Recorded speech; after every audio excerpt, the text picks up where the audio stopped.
Buenos días a todos, a todas. En primer lugar, pues muchas gracias, Esther, por la invitación y por la presentación, y también al resto de directores del curso, Juan José, Sebastián, muchas gracias. Bueno, pues en primer lugar, me han presentado ya, yo soy doctor arquitecto y por lo tanto, pues quiero ya empezar pidiendo disculpas ante un público tan especializado y con un panel de expertos en el seminario en fin, del que me siento tan honrado del que participar o colaborar con ello, si hago alguna imprecisión en términos pues, de lo que es la propia disciplina de la prehistoria, ¿no? Y de la protohistoria se refiere la arqueología, ¿no?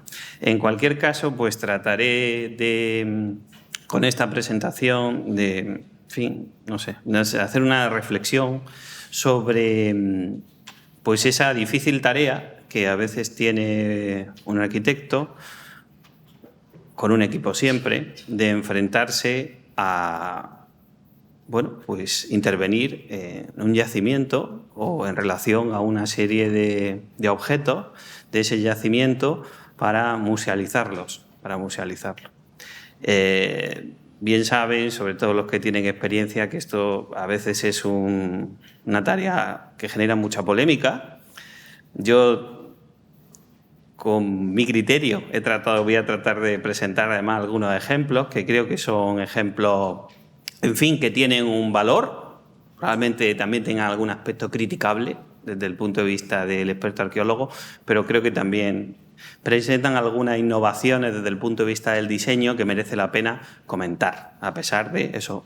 Bueno, quizás errores que yo no termino de ver por mi desconocimiento, insisto, pero que seguro que ustedes me podrían discutir. Por lo tanto, pues hecha esa consideración, voy a hacer una exposición en 3 partes. En la primera quiero presentar una idea muy ligeras, pero creo necesarias ante un público, como insisto, tan especializado en su disciplina, la arqueología, donde primero presentaré la arquitectura de paisaje como también una, no sé si llamarlo disciplina en sí misma o al menos subdisciplina dentro de la arquitectura. Luego, cómo esa arquitectura del paisaje actúa o interviene en paisajes culturales y cómo eso se relaciona con la creación de museos al aire libre. No se trata, insisto, de los 3 conceptos, sino de la interrelación entre ellos. A partir de ahí, una vez presentado esa suerte de marco teórico o marco práctico más bien, pues voy a tratar de presentar los valores, una serie de ejemplos, identificar en ello una serie de valores. Y finalmente, pues una serie de conclusiones que yo creo, no me atrevo en ningún caso a llamarlo buenas prácticas, pero al menos sí una idea fuerte que pueden orientarnos a la hora de poner en valor, a través de la musealización, pues eso es clave. Como decía, el primer concepto es el de arquitectura de paisaje. Lo podía haber presentado de muchas maneras, pero me parece que este es significativo, ¿no? El que presenta este libro, el año 64, su primera edición, el paisaje del hombre en ese momento, ¿no? de estos autores, este matrimonio británico de arquitectos de paisaje, y que tiene un sentido importante porque redefinen esta disciplina. ¿A qué me quiero referir? Bueno, el arte de los jardines es un arte que se pierde en la antigüedad, pero a partir del siglo XIX, y desde luego a partir de este momento de una manera manifiesta, clara y conceptualizada, pues el arte de los jardines se amplía para entenderse de una manera más amplia en la intervención en el medio. Claro, para intervenir en el medio desde un punto de vista arquitectónico, el subtítulo del libro, por cierto, lo ven en pantalla, es Dando forma al ambiente desde la prehistoria hasta el presente, hasta la actualidad. Ese dar forma implica, que es la tarea propiamente arquitectónica, ¿no? La creación de la forma de los edificios, pero también la forma de los paisajes, igual que la forma de la ciudad, pues necesita que el propio objeto sobre el que se va a intervenir sea entendido en unos términos diferentes. Y este libro, elaborado por estos 2 arquitectos de paisaje, así proclamado, pues hace un recorrido desde mi punto de vista interesante y desde luego fue enormemente influyente, hasta el punto de que sigue siendo un libro actual, donde, bueno, pues, como bien dice su subtítulo, desde la prehistoria hasta la actualidad, y ahí lo vemos en esa tercera imagen, va examinando cómo efectivamente nos hemos relacionado con el ambiente, entendiendo que esa relación con el ambiente, desde el punto de vista humano, pues implica un acto que, si se piensa, es un acto de diseño y, por tanto, es un acto de creación arquitectónica, por así decirlo. Esa reformulación o ese pensar la práctica de la arquitectura de paisaje pues hoy día tiene un impacto significativo. Las grandes escuelas de arquitectura, no está tanto en la tradición española, ahora haré un inciso, pero sí en las grandes escuelas de arquitectura, pues no lo sé, pensando en el Politécnico de Zúrich o la propia de Harvard, pues una de las líneas de especialización que tiene un arquitecto, pues están por un lado los edificios, pero por otro está la arquitectura de paisaje propiamente dicha, que abarca desde la creación de parques o espacios públicos hasta, por supuesto, como vamos a ver aquí hoy, la intervención en paisaje histórico, y eso tiene una cierta relevancia. En España eso es verdad que no es así, porque la tradición de la arquitectura es muy fuerte y sigue, digamos, la tradición francesa, ¿no?, de nuestra formación en arquitectura sigue siendo muy fuerte, y el arquitecto abarca todos esos campos sin necesidad de una especialización. Es decir, nuestras atribuciones profesionales pues, nos permiten abarcar ese amplio rango sin necesidad de especialización, más allá de la que uno evidentemente pues, quiera tener para poder hacer ese trabajo con soltura. Claro, esto lleva a una serie de reflexiones, ¿no? Dentro de esa arquitectura del paisaje, como digo, un campo muy amplio que va desde el diseño de nuevos paisajes, llamémoslo parques, llamémoslo incluso ordenación del territorio a nivel de paisaje, hasta una pequeña plaza, pero por supuesto también lo que podríamos llamar paisajes culturales, quien lo prefiera paisajes históricos, quien lo prefiera paisajes patrimoniales, es decir, el trabajar con la memoria del paisaje, que por otro lado es algo que hace de manera natural la arquitectura de paisaje. Esto pues, tiene mucha relación en nuestra disciplina, de hecho, hasta el punto de que aquí ponía un número, una portada de una revista muy reciente, del 21, una revista de cultura arquitectónica, de arquitectura, donde justamente mezcla estas palabras clave, ¿no? Arqueología, paisaje, arquitectura, cruces recíprocos, ¿no?, de aprendizaje recíproco. ¿Por qué? Porque efectivamente, bueno, y aquí pues pido disculpas por la autocita, ¿no?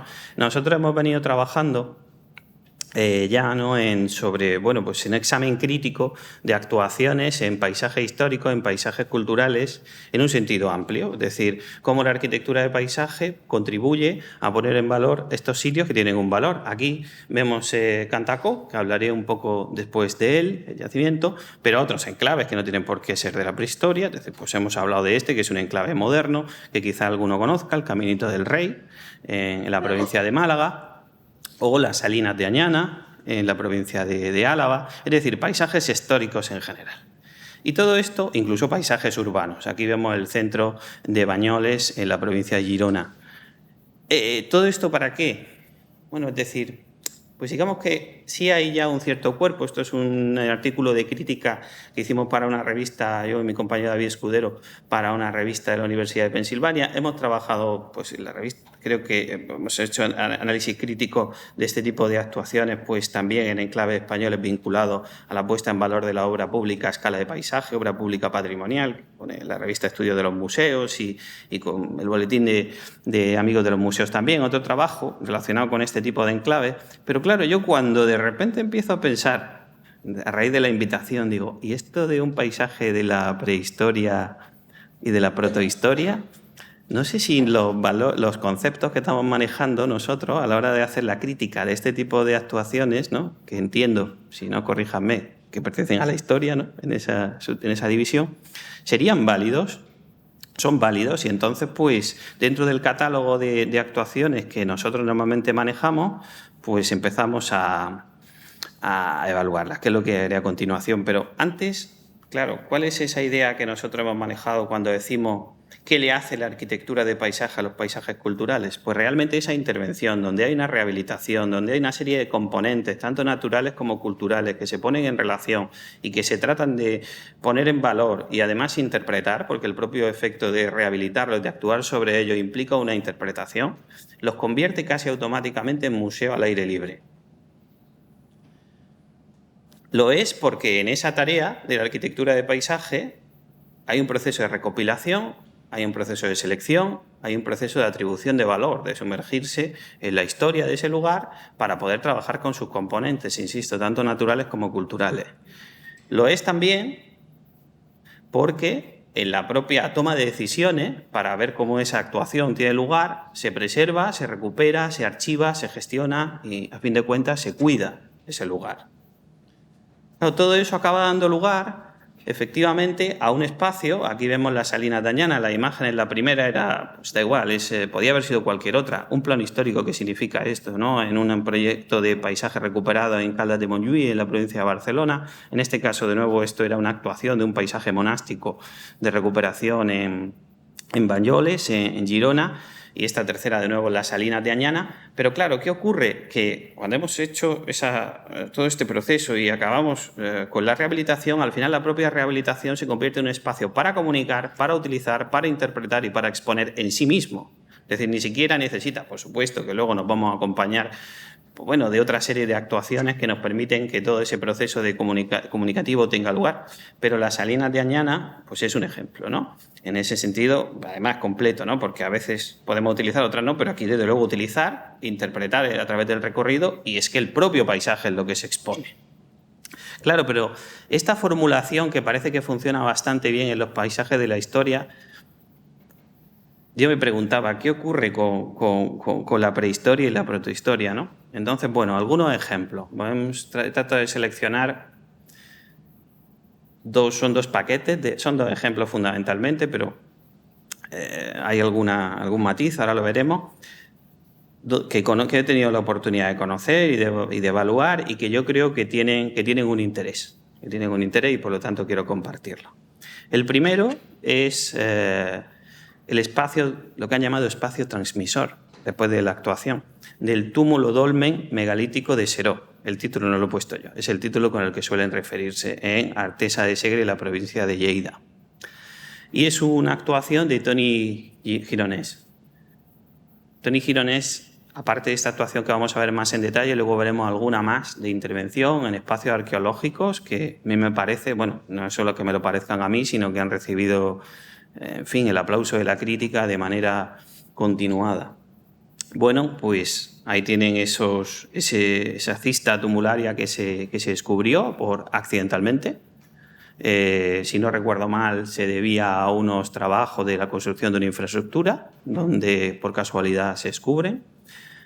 Ahí tienen una imagen de algunas de detalle de esos restos descubiertos, puestos en valor por, en fin, las inscripciones que manejaban, o sea, que tienen los trabajos. Y claro, esto implicaba un desplazamiento incluso de este hallazgo, porque se había hallado, como decía, por casualidad, y la infraestructura iba a pasar por allí y se desplazó. Desconozco si el criterio de desplazamiento, que en ningún caso decide el arquitecto al que se le encarga el proyecto, es correcto o no, pero lo cierto es que se desplaza. Y se desplaza, no sé, creo recordar que en torno a 1 kilómetro, si no recuerdo mal. Y para poner en valor este espacio, pues con muy poquito presupuesto, unos 350.000 euros iba incluido, es decir, muy poco, se construye ¿el cursor se ve? Sí. Se construye este espacio. Todo este espacio de una actuación como en este punto un poco complicado del borde de este municipio, del borde urbano, donde termina el municipio con un borde, en fin, que no tiene una solución clara desde el punto de vista urbano, donde empiezan los campos de cultivo, donde hay algunas naves de pequeños propietarios de viñas, etcétera, que hay en el municipio. Y finalmente está la propuesta de Toni Gironès. Desde un punto de vista la veremos en un sentido, lo veremos en planta y a través de unos croquis, una propuesta con un sentido de paisaje muy fuerte, muy fuerte. ¿Por qué? Porque lo primero que vemos, trabajando además con materiales locales muy sencillos, en este caso pues principalmente cerámicos y piezas muy económicas de metálica, principalmente pues son hierros con los que se hacen normalmente las estructuras de hormigón armado, es decir, bueno, redondos y ferralla. Si se fijan aquí, aparece una rampa, una gran rampa que llega hasta este punto. Aquí está la meseta de esa rampa que cambia de dirección. Aquí estamos en la parte superior de este pabellón para seguir subiendo y colocarnos en este punto. Bueno, esa idea de rampa, que ya está sobre este edificio, así un tanto con esta estética un tanto particular, ya nos está poniendo alguna idea sobre la mesa, que es la idea de que esto lo vamos a recorrer moviéndonos y por lo tanto nos vamos a recorrer descubriendo una serie de cuestiones que tienen que ver con el paisaje, que tienen que ver con el llegar a esos hallazgos que se han desplazado. Aquí ven los croquis iniciales de este arquitecto, de Toni Gironès. Aquí tenemos Seró. Y aquí tenemos el punto, esta es la infraestructura que se estaba construyendo, y aquí tenemos el punto donde se produce el hallazgo de ese túmulo, el dolmen, y nos dibuja incluso con esta línea el desplazamiento hacia ese otro punto donde finalmente se va a instalar este espacio, donde tiene que, de alguna manera, en ese otro croquis se ve cómo integrarse. Claro, aquí vemos un croquis inicial justamente de ese edificio que ya hemos visto en fotografía, ¿no? Con la rampa, la idea de una arquitectura que al menos cromáticamente está como muy enraizada en los colores del paisaje, pero sobre todo, insisto, una idea de recorrido constante por las cubiertas, y lo vamos a ver ahora también por el interior. De hecho, pues una de las ideas fuertes justamente del proyecto, en lo que se refiere a la conservación, al espacio para la conservación de esas piezas, es llegar a él a través de una figura un tanto particular, casi ritual, porque podríamos, nos lo está mostrando ya aquí, accederíamos a un espacio muy estrecho, ahora veremos con unos juegos de luz muy controlada, a través de una celosía, y tendríamos que venir casi como en un laberinto, ¿no? Venimos, volvemos a girar por ese pasillo, y ahora ya sí llegamos al núcleo de esa construcción, que es donde vamos a encontrar las piezas expuestas, para después volver a salir por una puerta diferente y hacer un recorrido enlazado con ese hacia el exterior. Esta valla es la idea, ¿no? Y estos otros croquis son justamente de la construcción de esa celosía, a ver cómo va a entrar el sol y cómo vamos a iluminar este espacio. Esta ya sí es la planta definitiva, y aquí vemos como el conjunto del programa, ¿no? Aquí tenemos, justo esta es la rampa que antes veíamos en la fotografía, que nos lleva hasta la cubierta. Estos son espacios auxiliares para ese museo, o ese, más que museo, centro de interpretación. Y aquí está, este es el 8, ese espacio de exposición de la Cámara de las Estelas, que lo llaman, rodeado de ese pasillo al que nos permite acercarnos y alejarnos del espacio de una manera ceremonial. Es interesante, por lo tanto, el recorrido que tenemos que hacer para llegar, pero también el recorrido que a través de las rampas nos va a situar en la cubierta de este espacio, y lo vamos a intentar ver en alguna fotografía. Aquí vemos otra vista de ese espacio, otra imagen de esa rampa ligera. Ahí estamos ya en la cubierta. Si recordamos la planta, estos son unos lucernarios de un espacio de esos auxiliares que tiene el verdadero espacio de exhibición de esas piezas, y vamos a ir por ese sendero, o podríamos ir. Aparece la rampa para situarnos en este punto de acá, que justamente mira hacia la cubierta del espacio donde están las piezas halladas. Y aquí nos habla un poco de la intención de ese recorrido ceremonial, que con unas rampas muy ligeras se va a ir introduciendo hasta llegar al espacio interior. Este es el resultado, insisto, esto nada en el sentido de que son 350.000 euros con IVA. Quiero decir que no nos asuste ver piezas cerámicas en bruto, estructura en bruto. Y ese es el espacio interior, finalmente, ¿no? Una vez recorrido todo este espacio por esa rampa lentamente hacia este espacio interior, donde esas piezas se muestran iluminadas naturalmente con este sistema de diálogo con el exterior, porque claro, la disposición de este tipo de lucernarios, donde digamos se reproduce de alguna manera las dimensiones en sección transversal de las piezas, pues se va a manifestar en la cubierta. Por eso, cuando decíamos al final del recorrido por la cubierta, vamos a observar una geometría que reproduce de alguna manera la geometría del interior. De tal manera que interior y exterior comienzan así a relacionarse, y además lo hacen a través de un descubrimiento que implica el desplazamiento continuo tanto por el interior como por el exterior de este conjunto.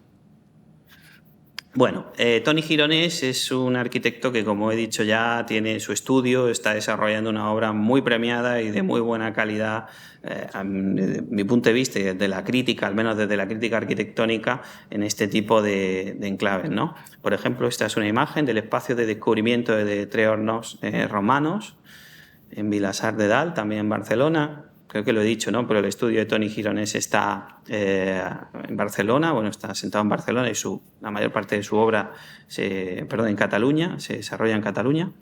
Y luego esta imagen, ¿no? del exterior de este espacio, que por otro lado reproduce un poco la idea del anterior, en el sentido de que tenemos un espacio interior donde las piezas están protegidas, pero también un espacio exterior que dialoga con ese espacio interior, ¿no? Aquí, a través de esos muros de gaviones, que luego los volveremos a ver, un recurso tantas veces utilizado en este tipo de actuaciones, justamente, bueno, porque se considera una manera de construir un muro de contención sin ser demasiado agresiva, ¿no? Y esa puerta particular, así con ese efecto de reflejo, ese metal tan pulido, que es capaz de reflejar, luego volveremos a ella al final de la presentación. O este otro, el espacio de... Bueno, perdón, ahí se ha colado el título anterior, ¿no? No, son también unos hornos romanos en Vilassar de Dalt, en Lleida. De nuevo, una actuación que implica una cubrición. Sé que esto nos va de tiempo. O el de Cantacó. En definitiva, son unas actuaciones, como digo, que han merecido la pena, ¿no? Y luego otro bloque de intervenciones, en este caso, que quizá conozcan más de una, del Laboratorio de Paisaje Arquitectónico, Patrimonio y Cultural de la Universidad de Valladolid, dirigido por Darío Álvarez y Miguel Ángel de la Iglesia. La intención no es ni describir los proyectos más allá de lo técnicamente, eso deberían de hacerlo ellos, pero sí al menos presentar ideas fuertes en lo que a estas actuaciones se refiere. Este es un yacimiento, lo saben ustedes mucho mejor que yo por lo tanto quiero decir las palabras justas para que no estén del todo equivocadas, pero bueno, acumula estratos de mucho tiempo, ¿no? Y por lo tanto, pues las actuaciones no solamente se refieren efectivamente a la prehistoria o la protohistoria, sino que entran ya en periodo posterior, pero en cualquier caso las claves de la actuación, sobre todo ello, trabajan conceptos similares. Y de nuevo, pues eso, en este caso es un trabajo muy constante en este equipo con el entendimiento de la geometría y la utilización de la geometría material como elemento de evocación. En este caso, bueno, ahí se ve en ese croquis, ¿no? Esto, como digo, ya esta es la parte una parte posterior, pero el croquis nos ayuda a entender el concepto con el que han intervenido en todo el conjunto, que es la compresión de esas geometrías, en abstraerlas y construir una serie de elementos que permiten la consolidación de los espacios, que permiten la circulación, el recorrido y que permiten, digamos, la comprensión abstracta de esas geometrías. Y ahí lo vemos en una vista. De nuevo aquí aparece la idea esa, ¿no? De un muro de gaviones como un elemento que permite, bueno, la protección de una manera sencilla, construir una plataforma. De nuevo esto, ¿no? Que es como que constantemente aparece en estos proyectos tan valorados, que es la construcción de plataformas desde la que mirar, volver a mirar, remirar, mirar hacia afuera, mirar hacia el interior, dialogar interior y exterior. Me parece de nuevo, ¿no? Y el trabajo con unos materiales muy ligeros que intentan ser, bueno, pues entiendo que no agresivos con el espacio, ¿no? Aquí de nuevo aparece esa escalera que quiere como se apoya a lo mínimo para garantizar la accesibilidad. Entonces, en base a este recorrido, a estos conceptos y a este recorrido por estos modos de intervención, pues pensar un poco algunos criterios sobre cómo se puede intervenir para conseguir los objetivos, ¿no? En un proceso de musealización o de convertir en espacios de museo al aire libre estas actuaciones. Yo, por lo que viene el programa, algunas han visto, desde luego, a través de otros ponentes que han presentado trabajos de musealización, ¿no? Creo que incluso aquí en el Valle de la Comunidad de Madrid. Bueno, este diagrama que conocen bien de materiales culturales, claro, aquí nos resulta enormemente complejo, porque claro, cómo transmitir relaciones prácticas, quizá forma así, pero es que el paisaje ha cambiado también mucho, y eso lo sabemos, o sea, ni siquiera es el mismo paisaje que tiene que ver con el que, me refiero en su sentido formal, ¿no? Entonces es como muy difícil, ¿no? Poner en valor este esquema que, sin embargo, cuando hablamos de un paisaje histórico, sí nos ha sido muy válido para la crítica. Sin embargo, examinando estos espacios y otros, sí hay unos conceptos que tienen en común que algunos son más evidentes y otros menos. Son espacios para la monumentalidad, está claro, donde hay una serie de huellas materiales que se ponen en valor. Es un espacio para la contemplación, y esto es importante, porque quizá, desde el punto de vista científico, pensar en la experiencia de ese espacio por el usuario de ese museo a cielo abierto no lo solemos relacionar más allá de que transmitirle la información necesaria para que comprenda realmente por qué aquello tiene valor. Sin embargo, a veces la contemplación, la experiencia propia del espacio, en ese recorrido, en ese mirar, la contemplación de ese paisaje, la contemplación de los restos, la puesta en relación, es también una manera de transmitir. Son también espacios para la memoria, en el sentido de que no solamente es porque no tendría sentido ni se podría, ¿no?, intentar trasladar a un tiempo pasado. Sin embargo, sí es posible trabajar con la comprensión, al menos a través, como digo, de la contemplación, del sentir, de un tiempo profundo, ¿no? Un tiempo profundo que de alguna manera nos lleva casi a veces a un sentido, bueno, pues casi religioso, entendiendo el sentido religioso como algo muy amplio, ¿no? Y son también, o pueden llegar a ser, espacios para la reunión. ¿Qué quiere decir espacios para la reunión? Bueno, pues sabiendo lo delicadas, porque lo son, todos estos espacios, me refiero a lo delicada que es su conservación. Sin embargo, pueden ser también espacios donde, a través del desarrollo de una serie de actividades, al menos en sus proximidades, relacionada o no directamente con el valor cultural del bien que se está protegiendo, sin embargo, son mecanismos de puesta en valor.